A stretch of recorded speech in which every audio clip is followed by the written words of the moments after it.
Punjabi radio USA ਸੁਣ ਰਹੇ ਸਾਰੇ ਸਰੋਤਿਆਂ ਨੂੰ ਬਲਵਿੰਦਰ ਕੌਰ ਵੱਲੋਂ ਪਿਆਰ ਭਰੀ ਸਤਿ ਸ਼੍ਰੀ ਅਕਾਲ ਜੀ ਸਰੋਤਿਓ। ਪ੍ਰੋਗਰਾਮ ਆਪਾਂ ਲੈ ਕੇ ਆਏ ਹਾਂ ਹੁਣ ਖਬਰ ਤੇ ਨਜ਼ਰ ਪ੍ਰੋਗਰਾਮ ਦੇ ਵਿੱਚ ਆਪਾਂ ਕੁਝ ਕੁ ਖਬਰਾਂ ਦੇ ਪਿੱਛੇ ਕੀ ਲੁਕਿਆ ਹੁੰਦਾ ਹੈ ਝਾਤ ਮਾਰਾਂਗੇ। ਕੁਝ ਕੁ ਖਬਰਾਂ ਤੇ ਮੇਰੇ ਨਾਲ ਹੋਣਗੇ ਬਲਤੇਜ ਪੰਨੂ ਦੱਸਣਗੇ ਕਿ ਖਬਰਾਂ ਦੇ ਪਿੱਛੇ ਕੀ ਲੁਕਿਆ ਹੁੰਦਾ। ਉਸ ਤੋਂ ਪਹਿਲਾਂ ਆਪਾਂ ਧੰਨਵਾਦ ਕਰਨਾ ਚਾਹਾਂਗੇ ਸਾਡੇ ਸਪਾਂਸਰ ਦਾ ਜਿਨ੍ਹਾਂ ਨੇ ਇਸ ਪ੍ਰੋਗਰਾਮ ਨੂੰ ਸਪਾਂਸਰ ਕਰਕੇ ਤੁਹਾਡੇ ਤੱਕ ਪਹੁੰਚਾਇਆ ਜੀ। ਸੁਰਿੰਦਰ ਕੌਰ ਧਾਮੀ ਤੇ ਪਰਿਵਾਰ ਸੀਰਤ ਤੋਂ ਖਾਲਸਾ ਇੰਸ਼ੋਰੈਂਸ ਏਜੰਸੀ ਜੋ ਹਰ ਇੱਕ ਤਰ੍ਹਾਂ ਦੀ ਇੰਸ਼ੋਰੈਂਸ ਕਰਦੇ ਨੇ। 4082722500 ਗੁਰਦੀਪ ਸਿੰਘ ਬਿਰਦੀ ਬੇਕਰਸਫੀਲਡ ਤੋਂ, ਸਤਨਾਮ ਸਿੰਘ ਸ਼ੇਰਗਿੱਲ ਤੇ ਪਰਿਵਾਰ ਸਲਮਾ ਤੋਂ, ਸੁੱਖਾ ਸਿੰਘ ਜੀ ਵਾਈਸੀਲੀਆ ਤੋਂ, Punjabi American senior citizen centre Bakersfield, Navjot Kaur Kaloti ਦੇ ਪਰਿਵਾਰ ਜੁਬਾ ਸਿਟੀ ਤੋਂ ਬਹੁਤ ਇਹਨਾਂ ਦੇ ਧੰਨਵਾਦੀ ਇਹਨਾਂ ਨੇ ਇਸ ਪ੍ਰੋਗਰਾਮ ਨੂੰ ਸਪਾਂਸਰ ਕਰਕੇ ਤੁਹਾਡੇ ਤੱਕ ਪਹੁੰਚਾਇਆ ਜੀ। ਹੁਣ ਆਪਾਂ ਗੱਲਬਾਤ ਕਰਦੇ ਹਾਂ ਜੀ। ਬਲਤੇਜ ਪੰਨੂ ਜੀ ਸਤਿ ਸ਼੍ਰੀ ਅਕਾਲ, ਸਵਾਗਤ ਹੈ ਜੀ। ਸਤਿ ਸ਼੍ਰੀ ਅਕਾਲ ਜੀ, ਧੰਨਵਾਦ ਜੀ, ਬਹੁਤ ਮਿਹਰਬਾਨੀ। ਅੱਜ ਜੀ ਆਪਾਂ ਜੋ ਖਬਰਾਂ ਇਸ ਵੇਲੇ ਹੈਡਲਾਈਨਸ ਬਣੀਆਂ ਹੋਈਆਂ ਅਖਬਾਰਾਂ ਦੀਆਂ ਉਹਦੀ ਗੱਲਬਾਤ ਕਰਦੇ ਹਾਂ। ਆਪਾਂ ਬਹੁਤ ਵਾਰੀ ਗੱਲਬਾਤ ਕੀਤੀ ਹੈ ਕਿ ਜਿਹੜੀ ਟਰਾਂਸਪੋਰਟ ਹੈਗੀ ਆ ਉਹ ਜਿਹੜੀ ਸਾਡੀ ਹਾਕਮ ਧਿਰ ਆ ਉਸ ਦੇ ਹੱਥਾਂ ਵਿੱਚ ਆ, ਅਤੇ ਪਰ ਹੁਣ ਕਹਿੰਦੇ ਕਿ ਟਰਾਂਸਪੋਰਟ ਕਾਰੋਬਾਰ ਨੂੰ ਲੈ ਕੇ ਬਾਦਲਾਂ ਨੂੰ ਅਤੇ ਪੰਜਾਬ ਸਰਕਾਰ ਨੂੰ ਨੋਟਿਸ ਜਾਰੀ ਹੋ ਗਿਆ। ਇਹ ਪੰਜਾਬ ਹਰਿਆਣਾ ਹਾਈ ਕੋਰਟ ਦੇ ਇੱਕ ਵਕੀਲ ਨੇ ਜੀ, HC ਅਰੋੜਾ, ਜਿਨ੍ਹਾਂ ਨੇ ਇਹ ਅਸਲ ਦੇ ਵਿੱਚ ਇਹ ਮਾਮਲਾ ਕੁਝ ਸਮੇਂ ਤੋਂ ਪੰਜਾਬ ਹਰਿਆਣਾ ਹਾਈ ਕੋਰਟ ਦੇ ਵਿੱਚ ਚੁੱਕਿਆ ਹੋਇਆ। ਜਦੋਂ ਤੋਂ ਮੋਗੇ ਦੇ ਵਿੱਚ ਔਰਬਿਟ ਕਾਂਡ ਜਿਹੜਾ ਹੋਇਆ ਸੀਗਾ ਉਦੋਂ ਤੋਂ ਪੰਜਾਬ ਤੇ ਹਰਿਆਣਾ ਹਾਈ ਕੋਰਟ ਨੇ ਕਾਰੋਬਾਰੀ ਹਿੱਤਾਂ ਦੇ ਟਕਰਾਅ ਦੇ ਮਾਮਲੇ ਦੇ ਵਿੱਚ ਵੀ ਪੰਜਾਬ ਦੇ ਮੁੱਖ ਮੰਤਰੀ ਪ੍ਰਕਾਸ਼ ਸਿੰਘ ਬਾਦਲ, ਉਪ ਮੁੱਖ ਮੰਤਰੀ ਸੁਖਬੀਰ ਸਿੰਘ ਬਾਦਲ ਤੇ ਪੰਜਾਬ ਸਰਕਾਰ ਨੂੰ ਨੋਟਿਸ ਜਿਹੜਾ ਜੀ ਉਹ ਜਾਰੀ ਕੀਤਾ। ਔਰ ਇਸ ਜਿਹੜੀ ਮੁੱਖ ਸਕੱਤਰ ਔਰਬਿਟ ਐਵੀਏਸ਼ਨ ਡੱਬ ਵਾਲੀ ਟਰਾਂਸਪੋਰਟ ਕੰਪਨੀ ਨੂੰ 10 ਦਸੰਬਰ ਤੱਕ ਦਾ ਜਿਹੜਾ ਜੀ ਇਹ ਨੋਟਿਸ ਦਿੱਤਾ। ਔਰ HC ਅਰੋੜਾ ਹੋਰਾਂ ਨੇ ਅਦਾਲਤ ਨੂੰ ਬੇਨਤੀ ਜਿਹੜੀ ਇਹ ਕੀਤੀ ਹੈ ਕਿ ਪੰਜਾਬ ਦੇ ਮੁੱਖ ਸਕੱਤਰ ਇਹ ਯਕੀਨੀ ਬਣਾਉਣ ਲਈ ਹੁਕਮ ਦੇਵੇ ਕਿ ਜਦੋਂ ਤੱਕ ਮੁੱਖ ਮੰਤਰੀ, ਉਪ ਮੁੱਖ ਮੰਤਰੀ ਤੇ ਉਹਨਾਂ ਦੇ ਪਰਿਵਾਰ ਦੇ ਨਿੱਜੀ ਟਰਾਂਸਪੋਰਟ ਕੰਪਨੀਆਂ ਦੇ ਵਿੱਚ ਹਿੱਸੇ ਨੇ, ਉਦੋਂ ਤੱਕ ਉਹ ਰਾਜ ਦੇ ਟਰਾਂਸਪੋਰਟ ਵਿਭਾਗ ਤੇ ਸਰਕਾਰੀ ਅਦਾਰਿਆਂ ਦੇ ਮਾਮਲਿਆਂ ਦੇ ਵਿੱਚ ਦਖਲ ਨਾ ਦੇਣ। ਉਹਨਾਂ ਨਿੱਜੀ ਤੌਰ ਦੇ ਉੱਤੇ ਪੇਸ਼ ਜਿਹੜਾ ਦੀ ਦਾਅਵਾ ਕੀਤਾ ਕਿ ਪੰਜਾਬ ਰਾਜ ਟਰਾਂਸਪੋਰਟ ਕਮਿਸ਼ਨ ਨੇ ਜਿਹੜਾ ਹਲਫਨਾਮਾ ਪੇਸ਼ ਕੀਤਾ ਉਹਦੇ ਵਿੱਚ ਪ੍ਰਾਈਵੇਟ ਟਰਾਂਸਪੋਰਟ ਕੰਪਨੀਆਂ, ਉਹਨਾਂ ਦੇ ਹਿੱਸੇਦਾਰਾਂ ਤੇ ਡਾਇਰੈਕਟਰਾਂ ਦੇ ਵੇਰਵੇ ਇਹਦੇ ਵਿੱਚ ਜਿਹੜੇ ਜੀ ਉਹ ਸਾਰੇ ਦੇ ਸਾਰੇ ਪਾਏ ਗਏ ਨੇ। ਹਲਫਨਾਮਾ ਹਾਈ ਕੋਰਟ ਦੇ ਵੱਲੋਂ ਇਸ ਮਾਮਲੇ ਦੇ ਵਿੱਚ ਖੁਦ ਬਖੁਦ ਲਏ ਗਏ ਨੋਟਿਸ ਦੌਰਾਨ ਤਿਆਰ ਕੀਤਾ ਗਿਆ ਸੀਗਾ। ਔਰ ਇਹ ਜਿਹੜੇ ਸਾਰੇ ਇਹਦੇ ਵਿੱਚ ਦਸਤਾਵੇਜ਼ ਲਾਏ ਗਏ ਨੇ ਉਹਦੇ ਤੋਂ ਇਹ ਪਤਾ ਲੱਗਦਾ ਜੀ ਕਿ ਸੁਖਬੀਰ ਸਿੰਘ ਬਾਦਲ ਹੋਰਾਂ ਦੀ ਡੱਬ ਵਾਲੀ ਟਰਾਂਸਪੋਰਟ ਕੰਪਨੀ ਦੇ ਵਿੱਚ 90% ਤੋਂ ਵੱਧ ਹਿੱਸੇਦਾਰੀ ਆ। ਔਰਬਿਟ ਰਿਜ਼ੋਰਟ ਕੰਪਨੀ ਦੇ ਵੀ ਇਸੇ ਪਰਿਵਾਰ ਦੀ ਆ। ਉਹਨਾਂ ਦੀ ਪਤਨੀ ਤੇ ਕੇਂਦਰੀ ਮੰਤਰੀ ਹਰਸਿਮਰਤ ਕੌਰ ਦਾ ਔਰਬਿਟ ਐਵੀਏਸ਼ਨ ਦੇ ਵਿੱਚ ਹਿੱਸਾ। ਡੱਬ ਵਾਲੀ ਟਰਾਂਸਪੋਰਟ ਕੰਪਨੀ ਦੇ ਡਾਇਰੈਕਟਰ ਹੀ ਤਾਜ ਟਰੈਵਲ ਲਿਮਟਿਡ ਤੇ ਇੰਡੋ ਕੈਨੇਡੀਅਨ ਟਰਾਂਸਪੋਰਟ ਦੇ ਵਿੱਚ ਨਾਲ ਡਾਇਰੈਕਟਰ ਨੇ। ਮੁਹੰਮਦ ਜਮੀਲ ਡੱਬ ਵਾਲੀ ਟਰਾਂਸਪੋਰਟ ਦੇ ਡਾਇਰੈਕਟਰ ਹੋਣ ਦੇ ਨਾਲ ਨਾਲ ਔਰਬਿਟ ਐਵੀਏਸ਼ਨ ਦੇ ਵਿੱਚ ਡਾਇਰੈਕਟਰ ਨੇ। ਮੁਹੰਮਦ ਰਫੀਕ ਔਰਬਿਟ ਐਵੀਏਸ਼ਨ ਦੇ ਨਾਲ ਨਾਲ ਡੱਬ ਵਾਲੀ ਟਰਾਂਸਪੋਰਟ ਕੰਪਨੀ ਦੇ ਵੀ ਜਿਹੜੇ ਉਹ ਡਾਇਰੈਕਟਰ ਨੇ। ਪਟੀਸ਼ਨਰ ਦਾਅਵਾ ਕਰਦਾ ਹੈ ਕਿ ਹਿੱਤਾਂ ਦੇ ਟਕਰਾਅ ਕਰਕੇ ਪੰਜਾਬ ਦੀ ਸੱਤਾ ਦੇ ਉੱਤੇ ਕਾਬਜ਼ ਲੋਕਾਂ ਦੀਆਂ ਟਰਾਂਸਪੋਰਟ ਕੰਪਨੀਆਂ ਦਿਨ ਦੁੱਗਣੀ ਰਾਤ ਚੌਗੁਣੀ ਤਰੱਕੀ ਹੋ ਰਹੀ ਹੈ, ਜਦੋਂ ਕਿ ਪੰਜਾਬ ਦੀ ਸਰਕਾਰੀ ਟਰਾਂਸਪੋਰਟ ਦਾ ਧੂੰਆਂ ਜਿਹੜਾ ਜੀ ਉਹ ਨਿਕਲ ਗਿਆ ਜੀ। ਸੋ ਇਹਦੇ ਕਰਕੇ ਜਿਹੜਾ ਜੀ ਇਹ ਪੰਜਾਬ ਹਰਿਆਣਾ ਹਾਈ ਕੋਰਟ ਨੇ ਨੋਟਿਸ ਜਿਹੜਾ ਜੀ ਉਹ ਬਾਦਲ ਪਰਿਵਾਰ ਤੇ ਸਰਕਾਰ ਨੂੰ ਜਿਹੜਾ ਜੀ ਉਹ ਦਿੱਤਾ। ਦੇਖਦੇ ਹਾਂ ਕਿੰਨਾ ਕੁ ਫਲ ਜਿਹੜਾ ਜੀ ਇਹਨੂੰ ਪੈਂਦਾ ਹੈ ਸਭ ਕਾਸੇ ਨੂੰ। ਇੰਨਾ ਜ਼ਰੂਰ ਹੈ ਜੀ ਕਿ ਪੰਗਾ ਉਹਨਾਂ ਨੇ ਤਕੜੇ ਥਾਂ ਦੇ ਉੱਤੇ ਜ਼ਰੂਰ ਲਿਆ HC ਅਰੋੜਾ ਹੋਰਾਂ ਨੇ। ਜੀ ਬਿਲਕੁਲ, ਇਹ ਪੰਗਾ ਬਹੁਤ ਜ਼ਿਆਦਾ ਤਕੜਾ ਹੈ ਜੀ। ਦੇਖਦੇ ਹਾਂ ਜੀ ਇਸ ਦੇ ਟਕਰਾਅ ਦੇ ਵਿੱਚੋਂ ਕੀ ਨਿਕਲਦਾ। ਅੱਗੇ ਆਪਾਂ ਹਰਿਆਣਾ ਸਰਕਾਰ ਦੀ ਗੱਲ ਕਰਦੇ ਹਾਂ ਕਿ ਉਹਨਾਂ ਨੂੰ ਸੁਪਰੀਮ ਕੋਰਟ ਵੱਲੋਂ ਝਟਕਾ ਲੱਗਾ ਜੀ। ਸੁਪਰੀਮ ਕੋਰਟ ਨੇ ਮਨੋਹਰ ਲਾਲ ਖੱਟਰ ਦੀ ਜਿਹੜੀ ਸਰਕਾਰ ਹੈ ਉਹਨੇ ਪੰਚਾਇਤੀ ਚੋਣਾਂ ਦੇ ਮਾਮਲੇ ਦੇ ਵਿੱਚ ਜਿਹੜਾ ਉਹਦਾ ਫੈਸਲਾ ਬਦਲ ਦਿੱਤਾ ਜੀ। ਹਰਿਆਣੇ ਦੇ ਵਿੱਚ ਪੰਚਾਇਤੀ ਚੋਣਾਂ ਹੁਣ ਪੁਰਾਣੀਆਂ ਸ਼ਰਤਾਂ ਦੇ ਉੱਤੇ ਹੀ ਲੜੀਆਂ ਜਾਣਗੀਆਂ ਜੀ। ਹਰਿਆਣਾ ਪੰਚਾਇਤੀ ਰਾਜ ਸੋਧ ਐਕਟ ਦੇ ਤਹਿਤ ਉਮੀਦਵਾਰਾਂ ਦੇ ਉੱਤੇ ਨਵੀਆਂ ਸ਼ਰਤਾਂ ਜਿਹੜੀਆਂ ਉਹ ਲਾਗੂ ਨਹੀਂ ਹੁੰਦੀਆਂ। ਸੁਪਰੀਮ ਕੋਰਟ ਨੇ ਆਪਣੇ ਹੁਕਮ ਦੇ ਵਿੱਚ ਕਿਹਾ ਜੀ ਕਿ ਜਿਹੜਾ ਮੌਜੂਦਾ ਚੋਣਾਂ ਦੇ ਵਿੱਚ ਜਿਹੜੀ ਕੰਡੀਸ਼ਨ ਲਾਈ ਗਈ ਸੀ ਵਿਦਿਅਕ ਯੋਗਤਾ ਤੇ ਜਿਹੜੀਆਂ ਨਵੀਆਂ ਸ਼ਰਤਾਂ ਨੇ ਉਹਦੇ ਫੈਸਲੇ ਨਹੀਂ ਲਾਗੂ ਕੀਤੇ ਜਾ ਸਕਣਗੇ। ਅਦਾਲਤ ਨੇ 3 ਬੰਦਿਆਂ ਦੇ ਵੱਲੋਂ ਪਟੀਸ਼ਨ ਦੇ ਉੱਤੇ ਰਾਜ ਸਰਕਾਰ, ਸੂਬਾ ਚੋਣ ਕਮਿਸ਼ਨ ਨੂੰ ਨੋਟਿਸ ਜਿਹੜਾ ਜੀ ਉਹ ਜਾਰੀ ਕੀਤਾ। 4 ਹਫ਼ਤਿਆਂ ਦੇ ਵਿੱਚ ਉਹਦੇ ਤੋਂ ਜਵਾਬ ਜਿਹੜਾ ਜੀ ਉਹ ਮੰਗਿਆ ਜੀ। ਇਹ ਜਿਹੜੀ ਸੋਧ ਕੀਤੀ ਗਈ ਸੀ ਐਕਟ 2015 ਦੇ ਅਮਲ ਦੇ ਉੱਤੇ ਰੋਕ ਦੀ ਤੇ ਲਾਈ ਗਈ ਹੈ। ਫਤਿਹਾਬਾਦ ਜ਼ਿਲ੍ਹੇ ਦੇ ਸਵਾਮੀ ਨਾਗਰ ਦੀ ਰਾਜਪਾਲਾ, ਹਿਸਾਰ ਜ਼ਿਲ੍ਹੇ ਦੇ ਪਿੰਡ ਕੈਮਰੀ ਦੀ ਕਮਲੇਸ਼ ਤੇ ਝੱਜਰ ਜ਼ਿਲ੍ਹੇ ਦੀ ਪਿੰਡ ਭੰਬੇਵਾ ਬੇਰੀ ਦੇ ਪ੍ਰੀਤ ਸਿੰਘ ਨੇ ਇਹ ਪਟੀਸ਼ਨ ਜਿਹੜੀ ਉਹ ਦਾਖਲ ਕੀਤੀ ਸੀ। ਨਵੀਆਂ ਸ਼ਰਤਾਂ ਦੇ ਤਹਿਤ ਆਮ ਸ਼੍ਰੇਣੀ ਦੇ ਚੋਣ ਲੜਨ ਵਾਲੇ ਪੰਚਾਇਤੀ ਚੋਣ ਲੜਨ ਵਾਲੇ ਉਮੀਦਵਾਰਾਂ ਦੀ ਮੈਟ੍ਰਿਕ ਪਾਸ ਹੋਣਾ ਲਾਜ਼ਮੀ ਹੈ। ਜਿਹੜੀਆਂ ਔਰਤਾਂ ਤੇ ਅਨੁਸੂਚਿਤ ਜਾਤਾਂ ਦੇ ਉਮੀਦਵਾਰਾਂ ਨੇ ਮਿਡਲ ਪੱਧਰ ਤੱਕ ਦੀ ਪੜ੍ਹਾਈ ਕੀਤੀ ਹੋਵੇ, ਅਨੁਸੂਚਿਤ ਜਾਤੀ ਵਰਗ ਦੀਆਂ ਮਹਿਲਾ ਉਮੀਦਵਾਰਾਂ 5ਵੀਂ ਪਾਸ ਹੋਣ ਔਰ ਸੋਧੇ ਗਏ ਐਕਟ ਦੇ ਮੁਤਾਬਕ ਉਹ ਉਮੀਦਵਾਰ ਚੋਣ ਨਹੀਂ ਲੜ ਸਕਣਗੇ ਜਿਨ੍ਹਾਂ ਦੇ ਸਿਰ ਸਹਿਕਾਰੀ ਬੈਂਕ ਦਾ ਕਰਜ਼ਾ ਬਕਾਇਆ ਜਾਂ ਉਹਨਾਂ ਦੇ ਬਿਜਲੀ ਦੇ ਬਿੱਲ ਨਹੀਂ ਭਰੇ। ਜਿਨ੍ਹਾਂ ਘਰਾਂ ਦੇ ਵਿੱਚ ਟਾਇਲਟ ਨਹੀਂ ਹੈ ਉਹ ਉਮੀਦਵਾਰ ਵੀ ਨਵੇਂ ਨਿਯਮਾਂ ਤਹਿਤ ਚੋਣ ਨਹੀਂ ਲੜ ਸਕਦੇ ਸੀਗੇ ਜੀ। ਪਰ ਇਹ ਸਾਰਾ ਕੁਝ ਜਿਹੜਾ ਉਹ ਲੱਦ ਦਿੱਤਾ ਗਿਆ ਸੁਪਰੀਮ ਕੋਰਟ ਦੇ ਵੱਲੋਂ। ਇਹ ਸਾਰੀਆਂ ਸ਼ਰਤਾਂ ਜਿਹੜੀਆਂ ਨਵੇਂ ਸੋਧ ਐਕਟ ਦੇ ਵਿੱਚ ਲਾਈਆਂ ਸੀਗੀਆਂ ਜੀ ਉਹ ਰੱਦ ਕਰ ਦਿੱਤੀਆਂ ਨੇ ਹਾਲ ਦੀ ਘੜੀ ਸੁਪਰੀਮ ਕੋਰਟ ਨੇ ਕਿ ਨਹੀਂ, ਜਿਵੇਂ ਪਹਿਲਾਂ ਹੈ ਉਸੇ ਤਰੀਕੇ ਦੇ ਨਾਲ ਜਿਹੜਾ ਜੀ ਇਹ ਲਾਗੂ ਰਹੇ।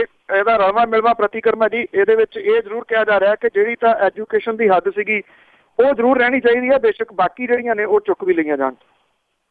ਜੀ ਜੀ ਦੇ ਅੱਗੇ ਆਪਾਂ ਸੋਸ਼ਲ ਮੀਡੀਆ ਦੇ ਉੱਤੇ ਦੇਖਦੇ ਹਾਂ ਕਿ ਆਮ ਆਦਮੀ ਪਾਰਟੀ ਦੇ ਇਕੱਠ ਉਹਨਾਂ ਦੀਆਂ ਰੈਲੀਆਂ ਦੇ ਵਿੱਚ ਜਿਹੜੇ ਆ ਉਹ ਬਹੁਤ ਜ਼ਿਆਦਾ ਹੋ ਰਹੇ ਆ। ਉਹਨਾਂ ਨੂੰ ਦੇਖਦੇ ਹੋਏ ਜਿਹੜੀ ਅਕਾਲੀ ਦਲ ਆ ਇਸ ਵੇਲੇ ਸਰਕਾਰ ਆ ਸਾਡੇ ਪੰਜਾਬ ਦੇ ਵਿੱਚ, ਉਹਨਾਂ ਦੀ ਕੋਰ ਕਮੇਟੀ ਦੀ ਮੀਟਿੰਗ ਦੇ ਵਿੱਚ ਕਹਿੰਦੇ ਮੁੱਦਾ ਹੀ ਇਹ ਰਿਹਾ। ਬਿਲਕੁਲ ਜੀ, ਕਿਤੇ ਤਾਂ ਉਹ ਕਹਿੰਦੇ ਨੇ ਪਾਣੀ ਦਾ ਬੁਲਬੁਲਾ ਥੋੜੇ ਦਿਨਾਂ ਦੇ ਵਿੱਚ ਇਹਨੇ ਆਪੇ ਫਟ ਜਾਣਾ, ਕਿਤੇ ਉਹ ਕਹਿੰਦੇ ਨੇ ਕਿ ਲੋਕ ਜਿਹੜੇ ਨੇ ਉਹ ਕਾਮੇਡੀ ਸੁਣਨ ਆਉਂਦੇ ਨੇ ਭਗਵੰਤ ਮਾਨ ਦੀ, ਜਿਹਦੇ ਕਰਕੇ ਇਹ ਇਕੱਠ ਹੋ ਰਹੇ ਨੇ। ਇਹ ਵੋਟਾਂ ਦੇ ਵਿੱਚ ਤਬਦੀਲ ਜਿਹੜਾ ਜੀ ਉਹ ਨਹੀਂ ਹੋਣਗੇ। ਪਰ ਦੂਜੇ ਪਾਸੇ ਜਿਹੜੀ ਸੱਤਾਧਾਰੀ ਧਿਰ ਹੈ ਜੀ ਉਹਨੂੰ ਇਸ ਵੇਲੇ ਫਿਕਰ ਬਹੁਤ ਜਿਹੜਾ ਜੀ ਉਹ ਪਿਆ ਹੋਇਆ। ਜਿਹੜੀਆਂ ਰੈਲੀਆਂ ਪਿਛਲੇ ਦਿਨਾਂ ਦੇ ਵਿੱਚ ਹੋਈਆਂ ਨੇ ਉਹਨਾਂ ਰੈਲੀਆਂ ਦੇ ਇਕੱਠ ਨੂੰ ਜਿਹੜੇ ਪਰਦੇ ਲੱਗੀਆਂ ਕਾਰਾਂ ਦੇ ਵਿੱਚ ਆਪ ਜਿਹੜੇ ਲੀਡਰ ਨੇ ਉਹ ਵੇਖਣ ਆਉਂਦੇ ਰਹੇ ਨੇ। ਉਹ ਚਾਹੇ ਬਲਵਿੰਦਰ ਸਿੰਘ ਭੂੰਦੜ ਹੋਣ, ਚਾਹੇ ਉਹ ਕਾਂਗਰਸ ਦੇ ਅਜੀਤਿੰਦਰ ਸਿੰਘ ਮੋਫਰ ਹੁਰੀ ਹੋਣ, ਤੇ ਚਾਹੇ ਬੀਬੀ ਜੋਸ਼ ਜਿਹੜੀ ਆ ਜੀ ਉਹ ਹੁਸ਼ਿਆਰਪੁਰ ਵਾਲੀ ਹੋਵੇ, ਉਹ ਜਾਇਜ਼ਾ ਜ਼ਰੂਰ ਲੈਂਦੇ ਰਹੇ ਨੇ ਕਿ ਇੰਨੇ ਲੋਕ ਕਿੱਥੋਂ ਆ ਰਹੇ ਨੇ। ਇਹ ਪੰਜਾਬ ਦੇ ਵਿੱਚ ਇੱਕ ਨਵੀਂ ਤੁਸੀਂ ਕਹਿ ਲਓ ਕਿ ਸ਼ੁਰੂਆਤ ਹੈ। ਲੋਕੀ ਆਪਣੇ ਟਰੈਕਟਰਾਂ ਦੇ ਉੱਤੇ ਟਰਾਲੀਆਂ ਜਿਹੜੀਆਂ ਜੀ ਉਹ ਆਪ ਪਾ ਕੇ ਮਗਰ ਜਿਵੇਂ ਧਾਰਮਿਕ ਸਥਾਨਾਂ ਤੇ ਜਾਂਦੇ ਹੁੰਦੇ ਉਸ ਤਰੀਕੇ ਦੇ ਨਾਲ ਪਿੰਡਾਂ ਦੇ ਵਿੱਚੋਂ ਬੁਲਾ ਕੇ ਜਿਹੜਾ ਲਿਆਉਂਦੇ ਨੇ ਕਿ ਫਲਾਨੀ ਟਰਾਲੀ ਜਿਹੜੀ ਆ ਜੀ ਉਹ ਇਹਦੇ ਵਿੱਚ ਜਾ ਰਹੀ ਆ, ਤੇ ਲੋਕ ਆਪ ਮੁਹਾਰੇ ਇਹਨਾਂ ਇਕੱਠਾਂ ਦੇ ਵਿੱਚ ਵੱਡੀ ਗਿਣਤੀ ਦੇ ਵਿੱਚ ਜਿਹੜਾ ਜੀ ਉਹ ਆ ਰਹੇ ਨੇ। ਜਿਹੜੀ ਮੀਟਿੰਗ ਹੋਈ ਹੈ ਅਕਾਲੀ ਦਲ ਦੀ ਕੋਰ ਕਮੇਟੀ ਦੀ, ਉਹਦੇ ਵਿੱਚ ਜਿਹੜਾ ਸਾਰਾ ਚਰਚਾ ਹੀ ਇਸ ਚੀਜ਼ ਦਾ ਰਿਹਾ ਕਿ ਆਮ ਆਦਮੀ ਪਾਰਟੀ ਦੀ ਸਰਗਰਮੀ ਜਿਹੜੀ ਹੈ ਜੀ ਉਹਨੂੰ ਕਿਵੇਂ ਠੱਲਿਆ ਜਾਵੇ। ਕਈ ਲੋਕ ਤਾਂ ਇਹ ਕਹਿੰਦੇ ਸਨ ਕਿ ਆਰਜੀ ਆ ਜਿਹੜੇ ਲੀਡਰ ਸੀਗੇ ਜੀ, ਕੋਈ ਫਿਕਰ ਨਾ ਕਰੋ ਇਹਦਾ। ਬਹੁਤਿਆਂ ਦਾ ਜਿਹੜਾ ਇਹ ਕਹਿਣਾ ਸੀਗਾ ਕਿ ਇਹ ਜਿਹੜੇ ਇਕੱਠ ਨੇ ਇਹ ਸੱਤਾਧਾਰੀ ਧਿਰ ਨੂੰ ਜਿਹੜਾ ਜੀ ਵੱਡੀ ਮੁਸੀਬਤ ਦੇ ਵਿੱਚ ਖੜਾ ਕਰ ਦੇਣਗੇ ਆਉਣ ਵਾਲੇ ਦਿਨਾਂ ਦੇ ਦੌਰਾਨ। ਔਰ ਉਹਨਾਂ ਨੇ ਇਹ ਵੀ ਗੱਲ ਕਹੀ ਹੈ ਕਿ ਇਸ ਵੇਲੇ ਇਹ ਚਾਹੀਦਾ ਕਿ ਜਿਹੜੇ ਵਾਅਦੇ ਪਿਛਲੀਆਂ ਵਿਧਾਨ ਸਭਾ ਚੋਣਾਂ ਦੇ ਦੌਰਾਨ ਕੀਤੇ ਸਨ ਉਹ ਵਾਅਦੇ ਸਾਰੇ ਦੇ ਸਾਰੇ ਪੂਰੇ ਜਿਹੜੇ ਉਹ ਕੀਤੇ ਜਾਣ, ਬਜਾਏ ਇਹਦੇ ਕਿ ਇਹਨਾਂ ਇਕੱਠਾਂ ਦੇ ਵਿੱਚ ਸ਼ਾਮਲ ਹੁੰਦੇ ਲੋਕਾਂ ਨੂੰ ਜਿਹੜਾ ਜੀ ਉਹ ਕਿਸੇ ਤਰੀਕੇ ਦੇ ਨਾਲ ਬਿਆਨਾਂ ਦੇ ਰੂਪ ਦੇ ਵਿੱਚ ਉਹਨਾਂ ਦੇ ਉੱਤੇ ਅਟੈਕ ਕੀਤਾ ਜਾਵੇ। ਬਿਆਨਾਂ ਤੋਂ ਬਚਣ ਦੇ ਵਾਸਤੇ ਜਿਹੜੇ ਅਕਾਲੀ ਆਗੂਆਂ ਦਾ ਇਹ ਕਹਿਣਾ ਸੀਗਾ ਕਿ ਜਦੋਂ ਜ਼ਿਆਦਾ ਜਿਹੜੇ ਤਿੱਖੇ ਬਿਆਨ ਦਿੱਤੇ ਜਾਣਗੇ ਤੇ ਉਹ ਲੋਕ ਸਮਝਣਗੇ ਕਿ ਸਾਡੇ ਵਿਰੋਧ ਦੇ ਵਿੱਚ ਨੇ ਤੇ ਉਹ ਉਲਟਾ ਵੀ ਅਸਰ ਜਿਹੜਾ ਜੀ ਉਹ ਪਾ ਸਕਦੇ ਨੇ ਜੀ। ਸਾਰੇ ਹੀ ਸੀਨੀਅਰ ਲੀਡਰ ਇਹਦੇ ਵਿੱਚ ਸ਼ਾਮਲ ਸੀਗੇ। ਸੁਖਬੀਰ ਸਿੰਘ ਬਾਦਲ, ਸੁਖਦੇਵ ਸਿੰਘ ਢੀਂਡਸਾ, ਰਣਜੀਤ ਸਿੰਘ ਬ੍ਰਹਮਪੁਰਾ, ਪ੍ਰੇਮ ਸਿੰਘ ਚੰਦੂਮਾਜਰਾ, ਜਿੰਨੇ ਵੀ ਸਾਰੇ ਦੇ ਸਾਰੇ ਹਾਜ਼ਰ ਸੀਗੇ। ਔਰ ਉਹਨਾਂ ਦੀ ਜਿਹੜੀ ਚਰਚਾ ਸੀ ਉਹ ਸਾਰੀ ਇਸੇ ਗੱਲ ਦੇ ਉੱਤੇ ਸ਼ੁਰੂ ਹੋ ਕੇ ਇਸੇ ਗੱਲ ਦੇ ਉੱਤੇ ਖਤਮ ਹੋ ਗਈ ਕਿ ਕਿਵੇਂ ਲੋਕਾਂ ਨੂੰ ਜਿਹੜਾ ਜੀ ਉਹ ਠੱਲਿਆ ਜਾਵੇ, ਕਿਵੇਂ ਲੋਕਾਂ ਨੂੰ ਇਹਨਾਂ ਇਕੱਠਾਂ ਦੇ ਵਿੱਚ ਸ਼ਾਮਲ ਹੋਣ ਤੋਂ ਜਿਹੜਾ ਜੀ ਉਹ ਰੋਕਿਆ ਜਾਵੇ। ਪਹਿਲਾਂ ਇਹ ਕਿਹਾ ਜਾ ਰਿਹਾ ਸੀਗਾ ਕਿ ਸ਼ਾਇਦ ਆਮ ਆਦਮੀ ਪਾਰਟੀ ਦੀ ਜਿਹੜੀ ਸਰਗਰਮੀ ਹੈ ਉਹ 3-4 ਜ਼ਿਲ੍ਹਿਆਂ ਤੱਕ ਹੈ ਮਾਲਵੇ ਦੇ। ਔਰ ਜਿਵੇਂ ਜਿਵੇਂ ਇਹ ਮਾਲਵੇ ਤੋਂ ਸ਼ੁਰੂ ਹੋਈਆਂ ਜਿਹੜੀਆਂ ਰੈਲੀਆਂ ਦੀ ਉਹ ਦੁਆਬਾ ਤੇ ਹੁਣ ਮਾਝੇ ਖੇਤਰ ਵੱਲ ਨੂੰ ਜਿਹੜੀਆਂ ਵੱਧ ਰਹੀਆਂ ਨੇ, ਉਹ ਇਕੱਠ ਜਿਹੜੇ ਨੇ ਉਹ ਘਟਣ ਦੀ ਬਜਾਏ ਹੋਰ ਵੱਡੇ ਜਿਹੜੇ ਜੀ ਉਹ ਹੁੰਦੇ ਜਾ ਰਹੇ ਨੇ। ਖਾਸ ਤੌਰ ਦੇ ਉੱਤੇ ਜਿਹੜਾ ਯੂਥ ਹੈ ਉਹਦਾ ਇਹਨਾਂ ਜਿਹੜੀਆਂ ਰੈਲੀਆਂ ਨੇ ਉਹਦੇ ਵਿੱਚ ਸ਼ਾਮਲ ਹੋਣਾ, ਮੋਟਰਸਾਈਕਲਾਂ ਦੇ ਵੱਡੇ ਵੱਡੇ ਕਾਫਲਿਆਂ ਦੇ ਰੂਪ ਦੇ ਵਿੱਚ ਉਹਨੇ ਇੱਕ ਵਾਰੀ ਫੇਰ ਜਿਹੜੀ ਹੈ ਨਾ ਜੀ ਉਹੋ ਜਿਹੀ ਤਸਵੀਰ ਪੇਸ਼ ਕਰਨੀ ਸ਼ੁਰੂ ਕੀਤੀ ਹੈ ਜਿਹੋ ਜੀ ਪਿਛਲੀਆਂ ਲੋਕ ਸਭਾ ਚੋਣਾਂ ਦੇ ਦੌਰਾਨ ਮਾਲਵੇ ਦੇ ਕੁਝ ਖੇਤਰਾਂ ਦੇ ਵਿੱਚ ਦਿਸਦੀ ਹੁੰਦੀ ਸੀ ਕਿ ਹਜ਼ਾਰਾਂ ਦੀ ਗਿਣਤੀ ਦੇ ਵਿੱਚ ਜਿਹੜੇ ਮੋਟਰਸਾਈਕਲ ਸੀਗੇ ਉਹ ਮੀਲਾਂ ਲੰਬੇ ਜਿਹੜੇ ਕਾਫਲੇ ਸੀ ਉਹ ਬਣਾ ਕੇ ਤੁਰਦੇ ਸੀਗੇ। ਬੇਸ਼ੱਕ ਅਜੇ ਸਾਲ ਤੋਂ ਉੱਪਰ ਦਾ ਸਮਾਂ ਜਿਹੜਾ ਜੀ ਉਹ ਚੋਣਾਂ ਦੇ ਵਿੱਚ ਪਿਆ, ਪਰ ਜਿਹੜੇ ਤਰੀਕੇ ਦੇ ਨਾਲ ਚੋਣ ਸਰਗਰਮੀਆਂ ਹੁਣ ਜਿਹੜੀਆਂ ਜੀ ਉਹ ਸ਼ੁਰੂ ਹੋ ਗਈਆਂ ਨੇ, ਉਹ ਇੱਕ ਗੱਲ ਤਾਂ ਤਕਰੀਬਨ ਪੱਕੀ ਹੈ ਜੀ ਕਿ ਇਸ ਵਾਰੀ ਜਿਹੜਾ ਮੁਕਾਬਲਾ ਹੈ ਉਹ ਬਹੁਤ ਜਿਹੜਾ ਸਖਤ ਹੈ ਉਹ ਹੋਣ ਦੇ ਆਸਾਰ ਨੇ। ਤੇ ਜਿਹੋ ਜੀ ਫਿਕਰਮੰਦੀ ਸੱਤਾਧਾਰੀ ਧਿਰ ਨੇ ਜਿਹੜੀ ਜੀ ਜ਼ਾਹਰ ਕੀਤੀ ਹੈ ਮੀਟਿੰਗ ਦੇ ਵਿੱਚ, ਮੇਰਾ ਖਿਆਲ ਆਮ ਲੋਕ ਜਿਹੜੀ ਗੱਲ ਕਰਦੇ ਨੇ ਸੱਥਾਂ ਦੇ ਵਿੱਚ ਬੈਠੇ ਹੋਏ ਉਹੋ ਜੀ ਕਹਾਣੀ ਉਹ ਆਪ ਹੀ ਪਾਉਣ ਲੱਗੇ ਨੇ ਹੁਣ। ਹਾਂ ਬਿਲਕੁਲ ਜੀ, ਸੱਤਾਧਾਰੀ ਜਿਹੜੀ ਪਾਰਟੀ ਹੈ ਉਹਨੂੰ ਬਹੁਤ ਜ਼ਿਆਦਾ ਫਿਕਰ ਹੈ। ਜਿਸ ਤਰ੍ਹਾਂ ਤੁਸੀਂ ਦੱਸ ਰਹੇ ਇਕੱਠ ਹੈ ਜੋ ਸੋਸ਼ਲ ਮੀਡੀਆ 'ਤੇ ਦੇਖਦੇ ਹਾਂ, ਬਿਲਕੁਲ ਫਿਕਰ ਵਾਲੀ ਗੱਲ ਹੈ ਉਹਨਾਂ ਲਈ ਜੀ।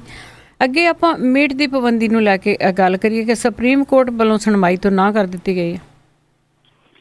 ਇਹ ਐਕਚੁਅਲੀ ਜੀ ਨਵਾਂ ਹੀ ਮਸਲਾ ਇਸ ਵਾਰੀ ਜਿਹੜਾ ਉਹ ਖੜਾ ਹੋ ਗਿਆ। ਇੱਥੇ ਸਟੋਰਾਂ ਦੇ ਉੱਤੇ ਵੀ ਜਿੱਥੇ ਮੀਟ ਵਿਕਦਾ ਉੱਥੇ ਜਿਹੜਾ ਪੰਜਾਬ ਸਰਕਾਰ ਹੈ ਜੀ ਉਹਨੇ ਤਾਂ ਚੁੱਪ ਚਪੀਤੇ ਹੀ ਸਾਰੇ ਪਾਬੰਦੀ ਜਿਹੜੀ ਹੈ ਜੀ ਉਹ ਲਾਈ ਹੈ ਅੱਜ ਦੇ ਉੱਤੇ, ਕਿਉਂਕਿ ਅੱਜ ਇਹ ਜੈਨੀਆਂ ਦਾ ਦਿਨ ਹੈ ਜੀ। ਔਰ ਉੱਥੇ ਇਹ ਆਖਿਆ ਗਿਆ ਜੀ ਕਿ ਸਮੁੱਚੇ ਪੰਜਾਬ ਦੇ ਵਿੱਚ ਜਿਹੜੇ ਡਿਪਟੀ ਕਮਿਸ਼ਨਰ ਨੇ ਉਹਨਾਂ ਦੇ ਲੈਟਰ ਚਿਪਕੇ ਹੋਏ ਨੇ ਕਿ 18 ਤਰੀਕ ਨੂੰ ਜਿਹੜਾ ਜੀ ਮੀਟ ਨਹੀਂ ਵੇਚਿਆ ਜਾ ਸਕੂਗਾ, ਕਿਉਂਕਿ ਜੈਨ ਧਰਮ ਦਾ ਇਸ ਦਿਨ ਹੈ ਤੇ ਇਹ ਲੋਕ ਜਿਹੜਾ ਜੀ ਜਾਨਵਰ ਦੀ ਹੱਤਿਆ ਦੇ ਵਿਰੋਧ ਦੇ ਵਿੱਚ ਨੇ।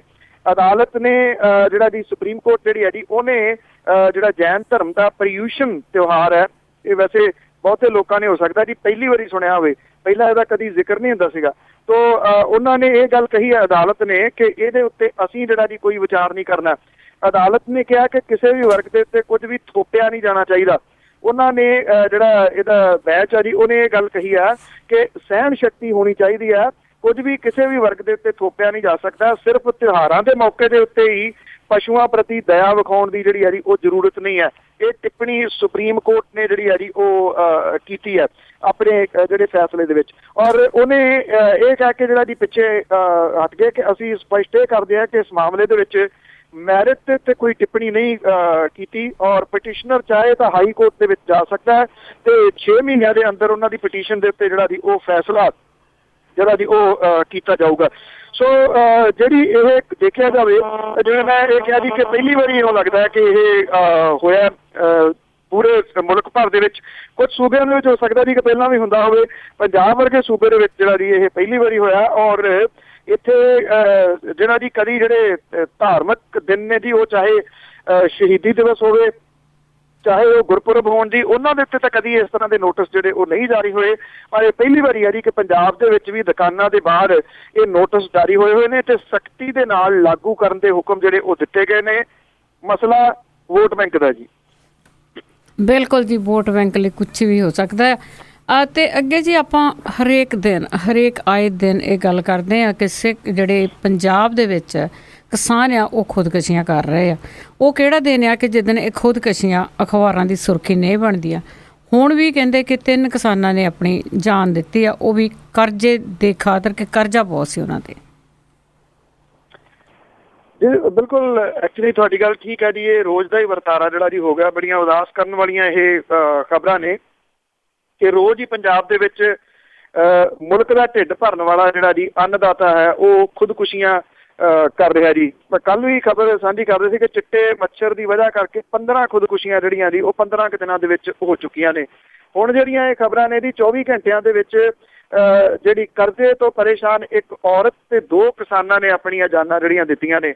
ਮਾਨਸਾ ਜ਼ਿਲ੍ਹੇ ਦੇ ਪਿੰਡ ਬਣਾਵਾਲੀ ਦੇ ਵਿੱਚ ਨਰਮੇ ਦੀ ਖਰਾਬੇ ਕਰਕੇ ਇੱਕ ਕਿਸਾਨ ਤੇ ਇਸੇ ਜ਼ਿਲ੍ਹੇ ਦੇ ਬੋਹਾ ਇਲਾਕੇ ਦੇ ਵਿੱਚ ਟਾਹਲੀਆਂ ਦੇ ਵਿੱਚ ਇੱਕ ਕਿਸਾਨ ਦੀ ਘਰਵਾਲੀ ਨੇ ਖੁਦਕੁਸ਼ੀ ਜਿਹੜੀ ਆ ਜੀ ਉਹ ਕਰ ਲਈ ਹੈ। ਗੁਰਦਾਸਪੁਰ ਦੇ ਕਸਬਾ ਕਲਾਨੌਰ ਦੇ ਵਿੱਚ ਵੀ ਇੱਕ ਕਿਸਾਨ ਨੇ ਆਤਮ ਹੱਤਿਆ ਜਿਹੜੀ ਹੈ ਜੀ ਉਹ ਕੀਤੀ ਆ।